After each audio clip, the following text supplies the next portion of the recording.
Mana gazbamu dediği uruktuqalı mana şaştırınlar 2019 4. nüfuskanlığa yerlik birinci kol. Canxoy'niki T6 dediğine maşının Pelians 2'den öyle benzin motor tokluk 4 çakta atılan nüsküsü. Maşının yük götürüş ölçümü 950 kilo. Bir tona yakın yük götüreleydi. Maşın köp kısıdarlık rol. Sürat mukumlaştırılış ba 7 xote.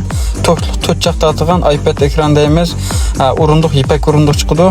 Manga misapsi 60-70 bin kilometre manga maşına. Maşının içi teşi olsun bek pakiz tuğan maşın. İçinin boşluğun bek kenar çıkıdı oturdaşlar. İşte ikinci kol pika maşına ihtiyacı var oturdaşlar. Devamlıq bunu kuşu basanı buldu. Kollaş üstün alt rakımını yollap şürekten bir besi koygan bolsanlar. Onun için özara almaştırgan maşın olsun mu kelişken bağda almaştırıp küpesek buldu. Maşının toçay uzun çıkan nüsküsü var. Kendi boşangan tümü çıkıdı. Onun için maşının dipers ikiz çıkıdı. Çarçan dolusu çıkıdı. Maşınınki çakmı çoğun çakı, çoğun gangçan çıkıdı.